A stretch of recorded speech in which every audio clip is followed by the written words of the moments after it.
네, 안녕하세요. 저는 영화 필름으로 작업을 하는 김범수 작가라고 합니다. 영화 필름으로 작업을 하게 된 계기는 처음에 뉴욕에서 우연히 도깨비 시장에서 영화 필름을 만나게 됐는데요. 그 내용은 마이클 조던이 상업 광고를 찍은 광고 필름이었습니다. 덩크슛을 하고 코카콜라를 마시면서 환희를 짓는 그런 장면이었는데, 그것을 보고 이걸 가지고 작업을 한번 해봐야 되겠다라고 처음 생각을 하게 됐습니다. 그래서 영화 필름을 처음으로 여기저기에서 구하면서 그것들을 조합하고 이러면서 처음으로 작업을 선보이게 됐습니다. 그것이 97년도 얘기고요. 그 이후로 서서히 지식을 알게 되면서 상상력이 좀 더 배가 됐다고 할까요? 그래서 그러면서 작업이 좀 더 재미도 붙고 속도도 붙고 또 작업 스케일도 커지고 그 안에서 이제 조명도 사용하게 되고요. 그러면서 좀 영화 필름 속의 수많은 컬러들을 또 알게 되고 이러면서 작업이 확장이 됐던 것 같습니다. 작품의 그 사랑하는 장면만 모아서 그것을 하트로 형상화해서 세상에 많은 일들이, 많은 사랑들이 영화 속에 있듯이 그런 것들을 표현해 본 작품이 그 하트 작품 100가지의 사랑이라는 그 작품입니다. 어떻게 한 곳에 모을까라고 생각하면서 그거를 각 부분을 커트를 시키면서 그것을 직선화도 시켜보고요, 곡선화도 시켜보고, 그래서 주로 이제 원을 만들어서 순서대로 배열을 하는 것이죠. 그러다 보니까 그게 기하학적인 형태가 자연스럽게 됐고, 그것을 중첩시키다 보니 어떤 새로운 형태, 디자인틱한 형태가 만들어지기도 하고요. 작품들이 한 곳에 모아지는 것들이 제 작품의 가장 큰 포인트가 아닐까 싶습니다. 처음에 제가 싱가포르에 개인전을 하러 가고 레지던시를 했는데, 그 공간이 공교롭게도 싱가포르 성당이랍니다. 그 전시 공간이 그 고딕으로 된 그런 형식의 창문 형태였습니다. 그때 만들었던 그 창문이 저한테 굉장히 강렬해서 지금 제가 만들고 있는 그 창문 시리즈가 탄생하게 된 계기가 됐습니다. 작가한테 미술관에서의 개인전이라는 것은 어떤 뭐라고 할까요? 이제 작업이 완성됐구나, 혹은 이제 작업이 미술관에서도 개인전을 해도 되는구나 라는 쯤으로 생각을 했습니다. 그래서 미술관에서 개인전을 처음에 했을 때 제 자신에 대해서 뭐랄까요, 좀 만족스러움, 작업에 대한 이제 제 작업도 이제 알릴 수 있는 기회가 됐구나 하는 그런 생각도 했었습니다. 그래서 이번 기회에 제가 그동안 만든 한 2년여 동안 만든 작품들이 보여질 텐데요. 제가 영화 필름을 처음 만나서 지금까지 작업을 한 것이 20년, 25년 정도 되는데요. 저는 한 번도 지겹다라고 생각을 해본 적이 없습니다. 왜냐하면 이것은 저만 유일하게 하는 작업이고, 또 누구도 흉내낼 수 없는 그런 저만의 방법이기 때문에 지치거나 지루하거나 이런 거 없이 꾸준히 하고 있습니다. 앞으로도 할 거고요. 영화 필름을 처음 만날 때 디지털 카메라가 나오기 시작했습니다. 그러면서 앞으로 영화 필름이라는 게 이 세상에 이제 없어질 수도 있다라는 것이 불과 몇 년 후에 필름이 없어지는 그 현실을 저도 보았고요. 그래서 아날로그적 감성이라고 해야 될까요? 저 개인적인 생각으로는 영화 필름이 없어지진 않을 것 같아요. 왜냐하면 이것은 역사이고 또 기록으로도 계속 있어야 될 것 같은 그런 생각을 개인적으로 해봅니다. 2년여 동안 이 코로나 시대에, 팬데믹 시대에 모두가 힘들지만 특히 작가 입장에서 말씀을 드린다면은 굉장히 고립돼 있었고 멘붕 아닌 멘붕이 왔었는데요. 그러면서도 작업실에 앉아서 작업을 할 수밖에 없는 것이 저희 직업이 작가이고, 특별한 건 아니지만 어쨌든 작업을 하면서 지난 2년 동안 가지고 있었던 그런 고립감, 힘듦 이런 것들이 작업을 하면서 좀 치유가 됐던 것 같습니다. 저 개인적으로는. 그래서 작업을 지난 1년 동안 집중적으로 하면서 치유와 뭐랄까요, 작업을 하면서 편안함 이런 것들이 아마도 이번 전시에서 보여지지 않을까 하는 생각을 합니다. 그래서 제 작품을 보실 분들한테 제가 느꼈던 그런 감성을 같이 느끼셨으면 하는 바람을 마지막으로 가져봅니다.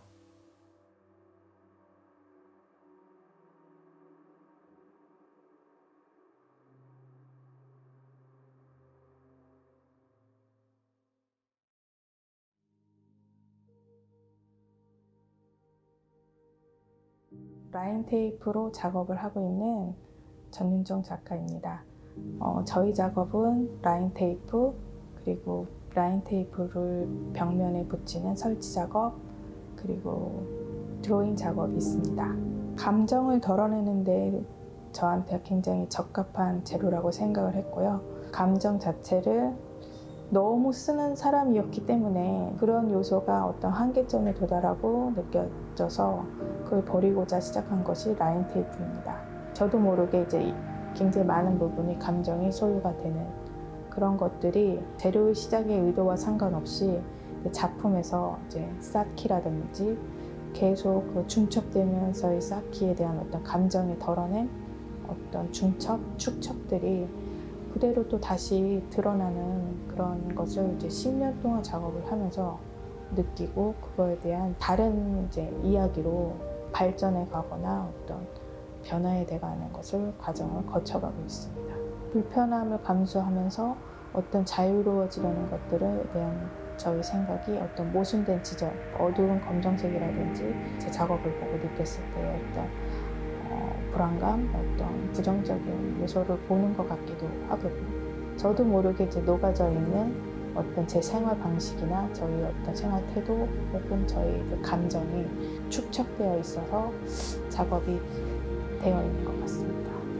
지금 중년의 길을 가고 있는 저는 그 길목에 있는 이제 중년의 작가인 것 같은데 그 길에서 분명히 갈등을 하고 굉장히 그게 고민이었어요. 여러 가지 저희 주변 환경에 대한 어떤 변화의 모습도 해서 외국도 잠깐 나가서 좀 살아보고 경험해보기도 하고 다른 작업을 하기 위해서 많은 시도를 하는 건 하지 않았던 건 아닙니다. 이거를 10년 넘게 해서 끌어올렸음에도 불구하고 아직은 제가 이제 못다한 이야기들이 있는 것 같아서 놓지 못하는 건데 그 변화에 대해서는 계속 이렇게 갈 것이라는 확답은 할 수 없습니다.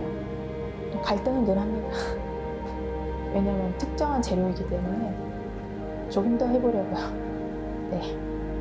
박완서 소설을 굉장히 좋아했었는데 그러다 이제 읽게 된 책의 제목이죠. 그게 제가 느꼈을 때 그 소설을 봤을 때 내 작업하고도 좀 맞아 떨어진다 해서 그걸 차용해서 전시 제목을 이제 그렇게 지은 거.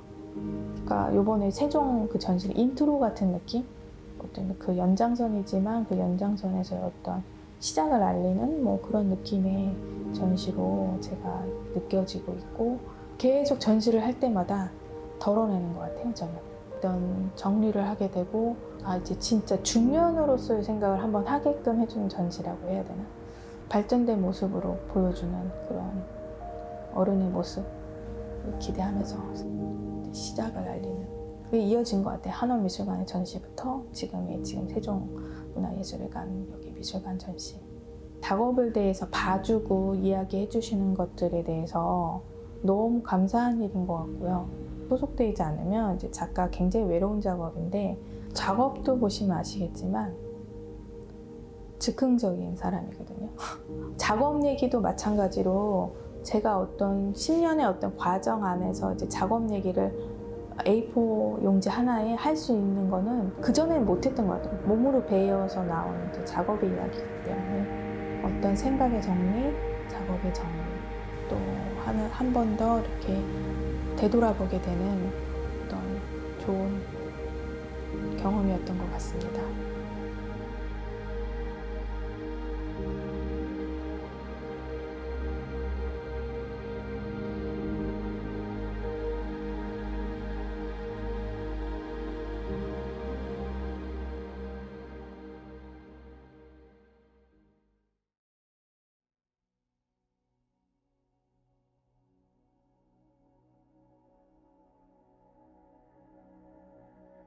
안녕하세요. 저는 다양한 여러 가지 재료들을 사용하고 그 재료들이 갖고 있는 용도를 확장하는 방법으로 공간에 대한 어떤 다양한 가능성의 세계를 실험하고자 하는 작가 홍장오라고 합니다.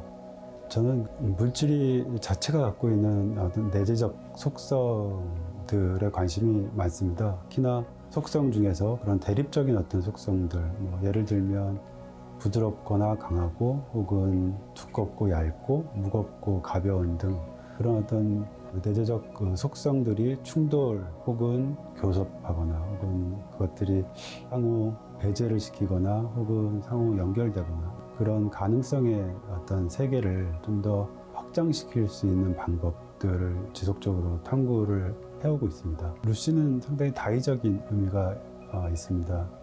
가장 일반적인 경우에는 사람 이름으로도 루시를 쓰죠. 그게 여성형의 어떤 단어인데 인류 최초의 직립보행을 한 원시, 그러니까 유물이죠. 그거를 발견했을 때 루시라는 이름을 붙여줬었고요. 백색 외성이 새롭게 발견됐었는데 루시라고 이름을 붙여줬는데 이제 여러 가지 그런 어떤 경우들에서 볼 수 있듯이 발견의 순간, 존재의 어떤 탄생 이런 것들의 경우에 루시라는 이름을 종종 사용하기도 합니다. 그래서 새로운 어떤 개체로서의 사물 이런 차원에서 저 또한 그 루시라는 이름을 사용하게 됐습니다. 이것을 한마디로 딱 규정 짓기 굉장히 어려운 상태를 제가 표현해 보고 싶었거든요. 어떤 그 중간 지점에 있는 사물, 개체를 만들고자 생각을 많이 했던 것 같습니다. 작가적 어떤 행위나 개입이 물질이 갖고 있는 속성들을 따라가는 방식들을 좀 많이 택했던 것 같아요. 재료가 갖고 있는 색깔, 무게, 질감 이런 것들을 있는 그대로 드러내는 방식이거든요. 예상할 수 없는 어떤 그 조합 혹은 그것과의 충돌 이런 것들을 하나의 그 조각 작품 안에서 충분히 발현될 수 있는 그런 작업적 태도를 끝까지 유지하려고 노력을 했었습니다. 세상에 없던 새로운 재료를 쓰는 거는 아니거든요. 다만 그것이 저에게 너무 익숙하지 않은 어떤 재료들을 저는 또 선호하게 되는 것 같습니다. 예상할 수 없거나 혹은 제가 계획적으로 준비하고 그걸 이렇게 유도할 수 없는 예측 불가능한 어떤 상태로 조합되고 발전해 나가는 그 과정이 저한테 너무 재밌게 다가왔기 때문에 새로운 재료들 혹은 비일상적 어떤 소재들을 더 선호하게 되는 경우가 많습니다. 저를 둘러싼 주변 사회도 그렇고 세상이 항상 어떤 대립적 어떤 시각에 의해서 항상 문제들이 발생한다라는 생각을 계속 많이 했었어요. 항상 이런 어떤 대립적 어떤 관계로 인한 부조리한 어떤 상황들 지속적으로 생겨난다는 생각을 계속 끊임없이 했던 것 같습니다. 수많은 어떤 문제들을 지금 현재 우리가 직면하고 있는 현실이고요. 그런 대립적 시각으로부터 자유로워지고 싶다는 욕망 혹은 그걸 초월함으로써 발생할 수 있는 다양한 가능성 이런 것들을 생각을 많이 하게 된 것 같아요. 끊임없이 그런 어떤 상황들을 마주하게 되는 게 작가의 삶인 것 같은데요. 그런 어떤 상황들을 있는 그대로 그냥 이제 받아들일 수 있는 어떤 심적 여유랄까요? 그게 이제 정말 깊숙하게 제 생활이나 삶에 들어와 있는 느낌이 더 많아요. 저한테는 새로운 어떤 뭐랄까요? 시험 같은 느낌.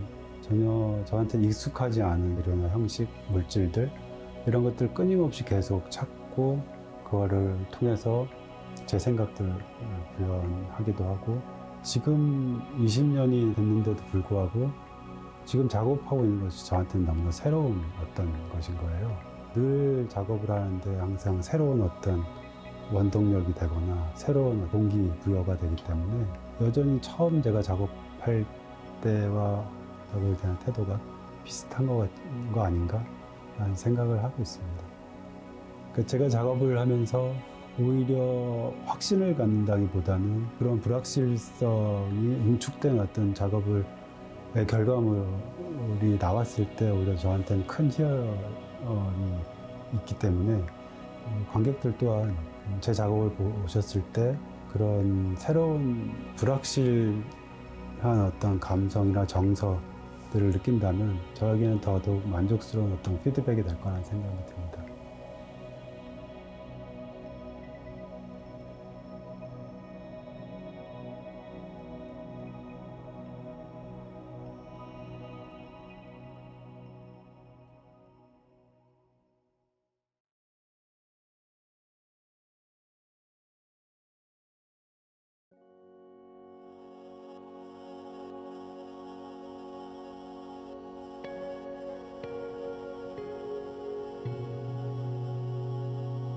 글쎄 뭐라고 해야 될지 모르겠네. 내가 뭐 이거 젊은 사람들도 아니고 하도 내가 복잡하고 긴 시간 작업을 해가지고 그런 얘기는 내가 참 어려운데 한꺼번에 뭐라고 얘기하는 게 사실 뭐 24시간 작업하는 거나 마찬가지인데 내가 애초에 작업 시작한 거는 이제 퍼포먼스로 작업을 시작해가지고 내가 만든 서사적인 그런 구도하에서 이제 집을 읽고 작업을 풀어왔는데 퍼포먼스에서부터 시작해서 설치, 뭐 이런 이미지 작업, 동영상 작업, 뭐 이런 것들이 보면은 겉으로는 이렇게 변한 것 같지만 그 안에는 하나도 변하지 않은 것 같아요. 그 안에는 나를 찾는 작업이었고 내가 계속 내 자신을 찾고 어떤 그런 외부의 억압으로부터 그 내 자신을 극복하려고 하는 어떤 자유를 찾는 그런 길이었던 것 같아요.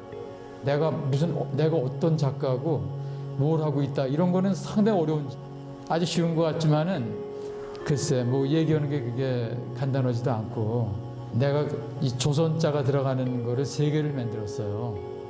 첫 번째 작업이 조선이 낙조. 그건 이제 그 대한제국의 이제 최후에 대한 얘기고 그 다음이 조선 신년회. 그러니까 조선 신년회는 대한제국이 이제 일본한테 이제 망하고 난 다음에 우리나라의 근현대화 작업, 근현대화 과정 속에서 어떻게 이제 한국의 자본이 축적되었나 그런 얘기고 마지막 작업이 조선문답이라고 하는 거였어요. 우리의 원본을 얘기하는 거예요. 우리의 오리지널리티가 과연 무엇인가, 우리의 정체성이 무엇인가. 그래서 조선이라는 작업이 시작이 됐죠. 아마 한국 사람이라면 다 알고 있을 거예요. 이수일과 심순의 이야기. 이게 이제 우리나라 최초의 이제 근대 문학이에요. 그 당시에는 뭐 이게 1913년인가 신문 연재 소설로 시작된 건데 조선 사람들이 그때 모였으면은 이 얘기를 했다 그래요. 심순애가 이제 김중배의 다이아몬드 반지에 사랑하는 애인을 배신하고 김중배한테 시집을 간다는 얘기예요. 그래서 그 얘기를 바탕으로 해가지고 한국에 어떻게 자본주의가 시작되고 오늘날 이 한국이 누리는 부라고 하는 것이 자본이 어떻게 축적되어야 하는가 이거에 대한 생각이죠. 저는 원래 그 작품 시작할 때부터 내 작품은 서사적인 구조로 시작됐어요. 내가 에세이나 뭐 이렇게 글을 쓰고 드라마를 만들고 거기 맞춰서 이제 일종의 이제 무대 세트를 만든진 그러니까 자연스럽게 그게 이렇게 그 서사 구조를 가지고 있는 설치 형식을 갖게 돼 있고 지금도 뭐 그 작업은 계속 되고 있어요.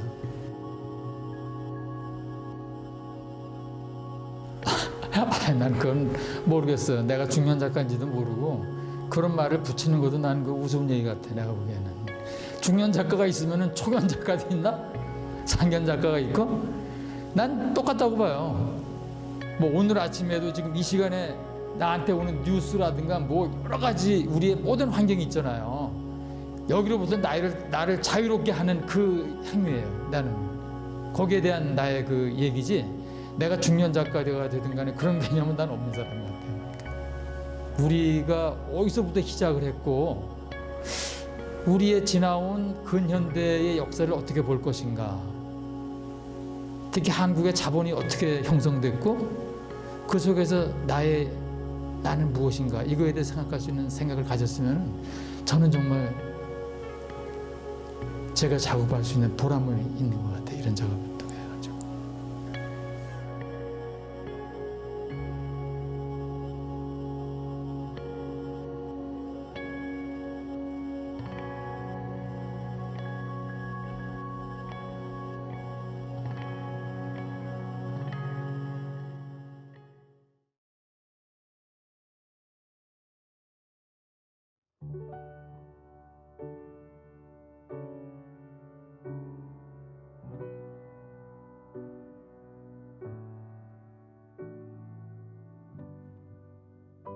안녕하세요. 김홍식입니다. 사진 이미지를 가지고 어떤 때는 실크를 밀고 어떤 때는 동판에 그 이미지를 얹히기도 하고 다른 식으로 바꿔서 그리기도 합니다.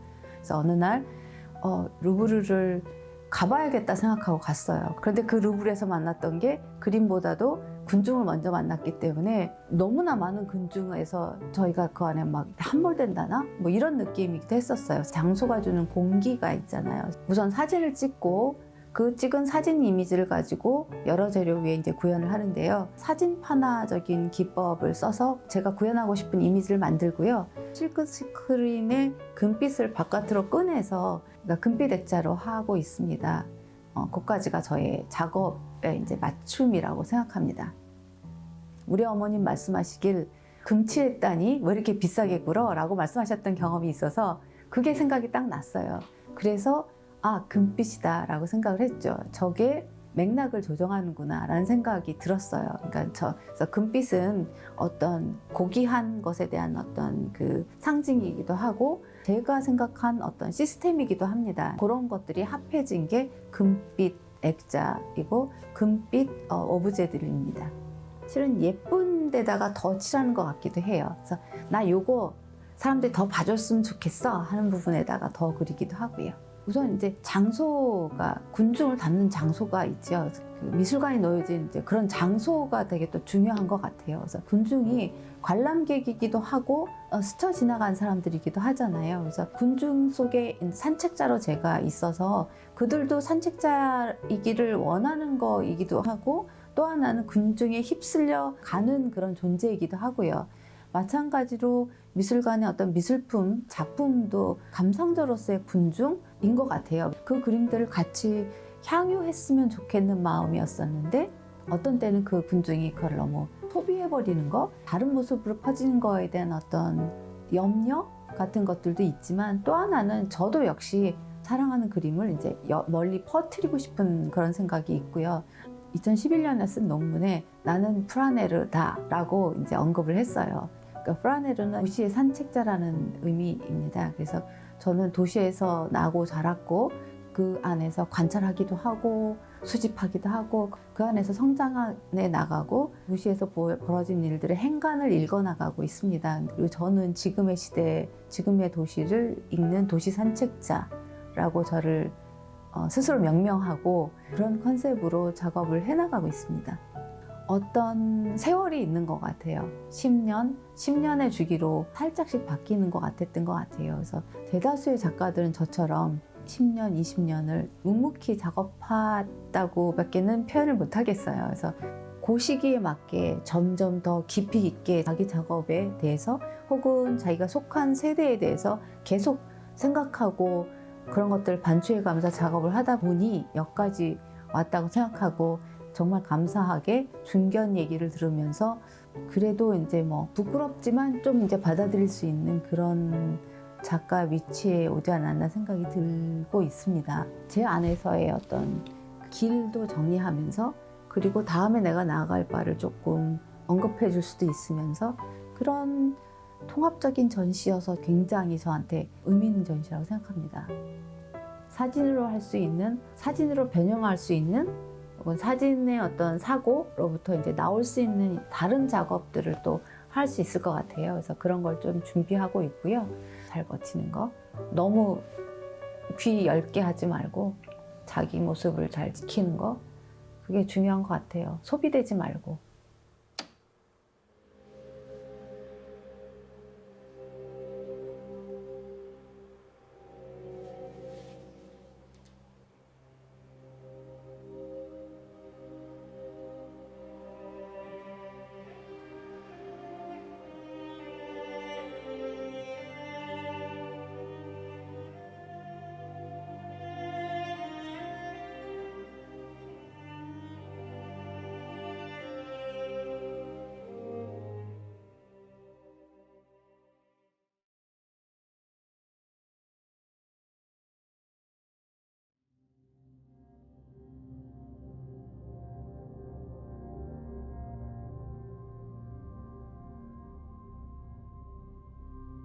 저는 사람들의 머리카락을 재료로 작업하고 있는 현대미술 작가 이세경이라고 합니다.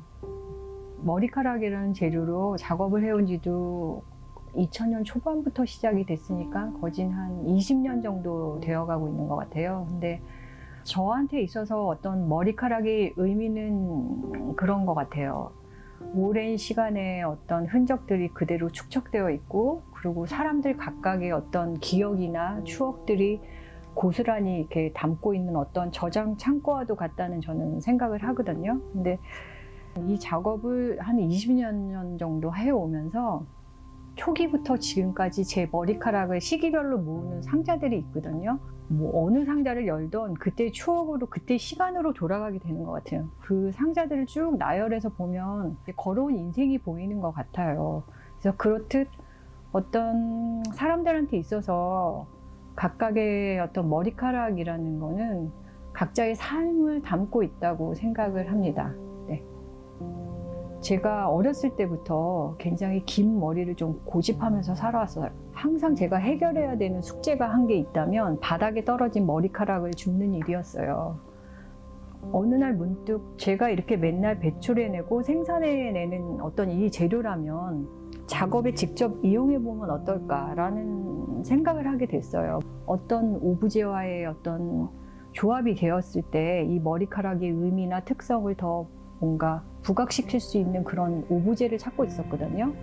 근데 그때 생각한 게 문득 접시에다 붙여볼까라는 생각을 했어요. 상상만으로도 진짜 인상을 찌푸릴 수밖에 없는 두 조합이라 생각을 했어요. 문양처럼 보이게 정말 완벽하게 붙여보자라는 생각을 하게 됐고, 되게 어떻게 보면 그냥 재배치시켜서 붙였을 뿐인데 사람들의 인식은 굉장히 바뀌는 게 저는 되게 흥미로운 부분이었어요.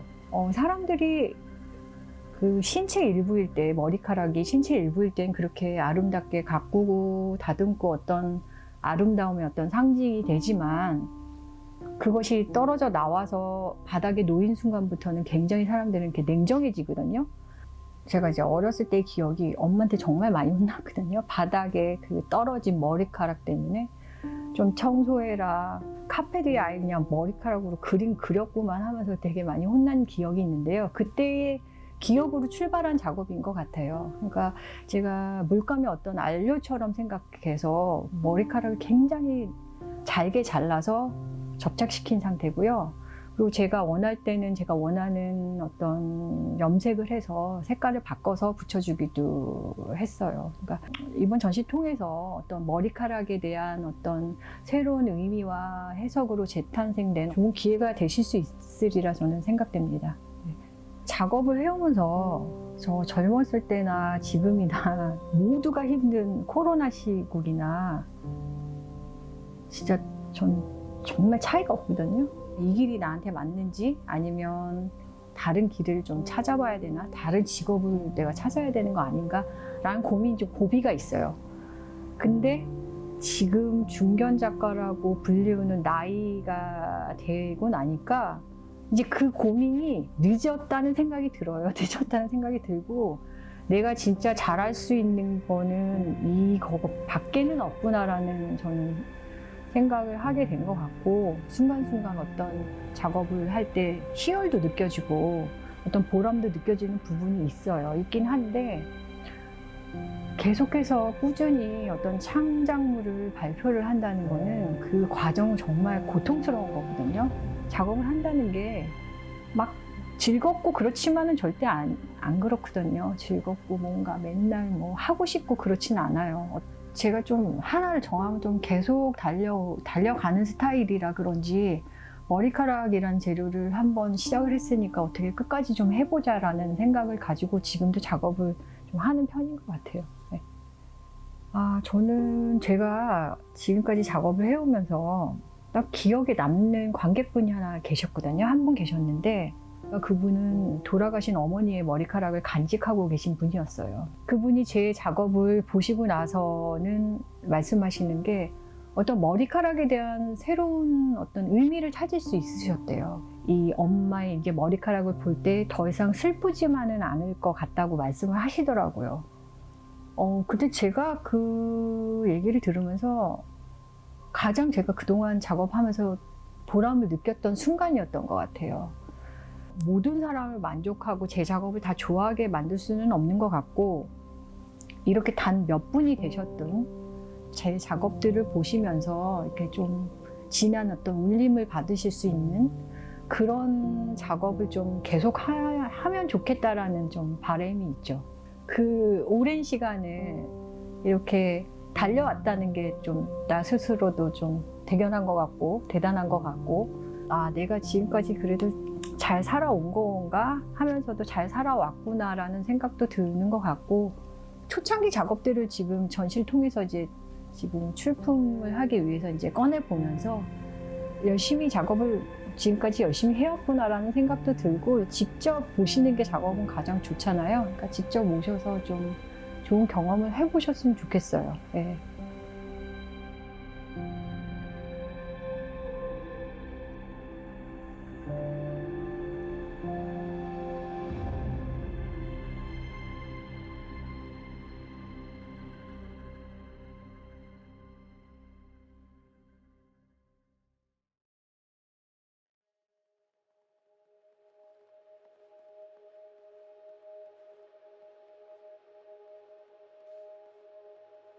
네, 안녕하세요. 저는 한국화를 전공하고 동양의 사상과 철학을 기반으로 작업하는 송윤주 작가입니다. 저는 보이는 것과 보이지 않는 것, 문자와 회화, 부상과 추상의 그 경계 지점에서 본질, 그 다음에 근본적인 것에 대해 질문을 던지는 그런 작업을 하고 있습니다. 저희 작업의 시작은 감정이라고 하는 것을 어떻게 표현할까부터 출발을 했습니다. 그래서 감정이라는 것은 추상적인 것이고요. 그거를 시각적으로 어떻게 표현할까에 대해서 고민을 하다가 보여지는 것, 그 다음에 보여지는 것 너머의 것, 그 다음에 추상적인 것을 구상화하는 것, 이런 것들에 대해서 고민을 갖고 또 작업의 출발점으로 삼기 시작했습니다. 상형 문자는요, 어떻게 보면은 문자와 회화의 두 가지를 가지고 있는 것이고요. 문자의 시작이기도 하고 그 문자 안에 회화성을 가지고 있습니다. 저는 그 상형 문자를 통해서 주변의 저희 모습을, 저희 삶과 제가 바라보는 사회를 이제 표현하고 있는데요. 그 안에 작품의 내용, 그 다음에 주제 부분과 연결이 돼서 그 내용이 직접적으로 전달한다는 데 있습니다. 상형 문자라고 하는 것은 어떻게 보면은 자연을 바라보고 그 자연을 그대로 담아내는 그림에서 출발하고 그것이 이제 문자화된 것인데, 그것으로서 사람들이 다시 한번 좀 본질이라는 게 무엇인가 그런 것을 느끼게 하기 위해서 한 작업들입니다. 동양에서는 진리라고 하는 그 부분이 외부적인 거에서 찾는 게 아니라 자연 속에서 진리를 찾습니다. 음과 양이라고 하는 그 기호를 가지고 이제 작업을 하고, 그것이 이제 동양의 어떻게 보면은 추상의 시작이지 않나 이렇게 보고 있고요. 상형 문자와 개성을 활용해서 현대인들의 삶, 나의 삶을 표현하는 작업을 하고 있습니다. 뒤에 있는 작품은 연못이 가운데 산 모양으로 있고요. 저수지 모습이죠. 그리고 주변에 버드나무가 있는 모습이고요. 아래는 길을 짝대기 모습으로 표현했고 그 위에 아이가 자전거를 타고 있는 모습입니다. 여기 안에 등장하는 그 사물들을 자세히 보시면 조금 유추하실 수 있을 것 같은데요. 제가 만들어낸 것이 아니라 그 상형 문자 그 자전에서 다양하게 나오는 것 중에 제가 선택해서 표현한 것입니다. 2018년도부터 이 자전거가 이제 제 작품에 등장합니다. 저는 아이가 있는데 아이가 이제 초등학교 1학년 들어가면서 두발 자전거를 타려고 막 노력을 하는 거예요. 근데 자꾸 넘어지는데 어느 순간 그 균형을 딱 잡으면서 속도를 내면서 신나게 타더라고요. 그래서 저는 인간의 삶도 뭔가 균형이 맞춰지면 저런 즐거움이 찾아오지 않은가? 사실은 저는 상당한 오랜 시간을 걸쳐서 그립니다. 그래서 시간이 되게 오래 걸리고 정말 이게 노동이 아닌가 할 정도로 좀 힘든 게 있는데요. 그 행위를 하면서의 갖는 감정이 되게 색다릅니다. 그림을 통해서 제 얘기를 자꾸 해주는 거가 저는 좀 더 제가 건강하게 살 수 있는 그런 거예요. 그래서 저는 그림 그리는 거가 육체적으로는 힘들지만은 정신적으로는 상당히 힐링이 되는 그런 것입니다. 중견작가가 뭘까를 한번 생각을 해봤는데요. 역사성을 가지고 있는 것? 그거라고 봅니다. 전시라는 것이 딱딱 끊기는 게 아니라 앞서의 전시가 있기 때문에 그것을 반성하고 그 다음 전시가 있고 또 지금 준비하는 것이 또 다음 전시를 또 위한 뭔가 모티브가 될 수 있고 이런 연결성이 있으면서 20년이 이제 지나니까 제 안에 스토리가 생기고요. 또 안에 작품에서의 뭔가 양식도 있고요. 자그마한 역사가 이제 이루어지고 있다는 것을 느꼈습니다. 그래서 앞으로는 정말 살아남는 작가, 제가 목표하는 거는 그겁니다. 그래서 살아남을 수 있는 작가, 끝까지 그릴 수 있는 작가, 그러기를 작게나마 소망하면서 중견 작가인 것을 다시 한번 지금 이 전시를 통해서 느껴봅니다. 네.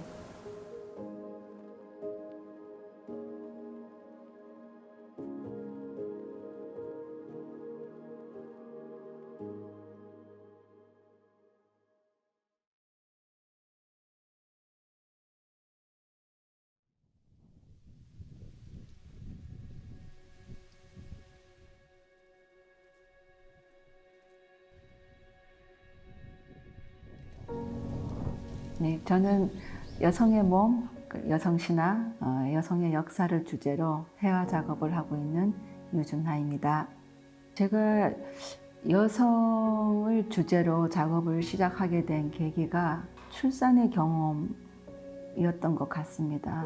아이를 잉태하고 그리고 내 몸 안에서 생명이 자라고 그리고 그 생명을 세상 밖으로 내보내는 그 출산의 경험이 저한테는 굉장히 놀라웠고요.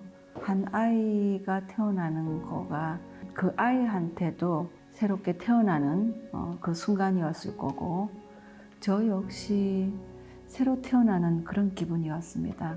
그리고 여성의 현실, 그리고 여성의 서사 이런 것들에 관심을 가지게 되었습니다.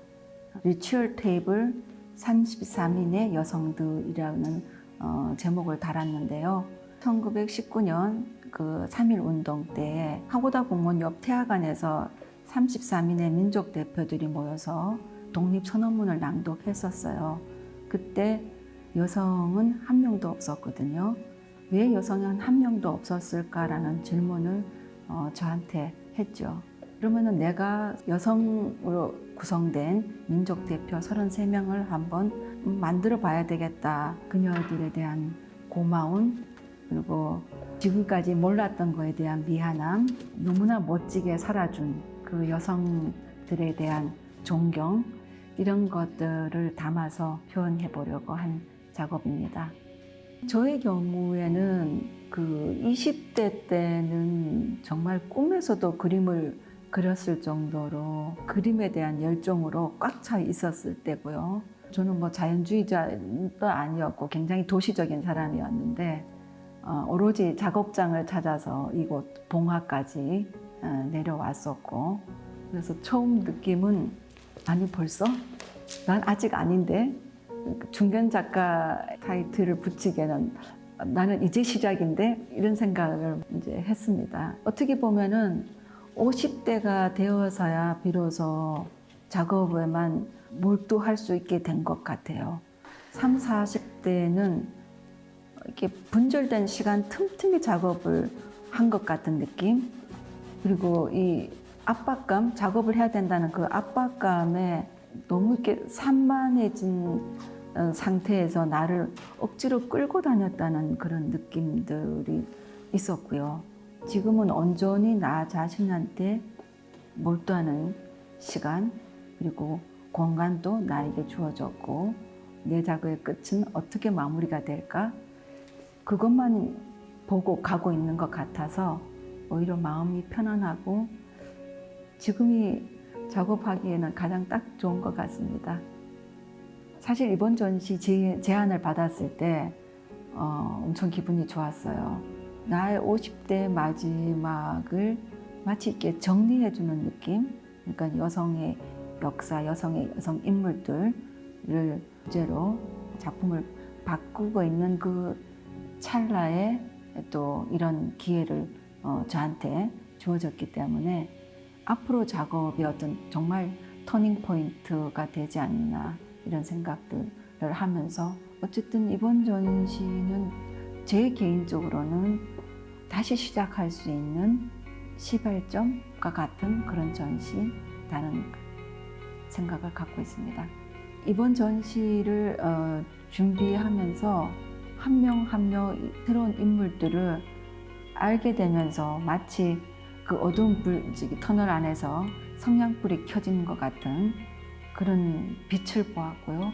만나는 그 순간순간 정말 즐거웠어요. 즐겁고 감동이고 그 작업하는 내내 너무 즐거웠습니다.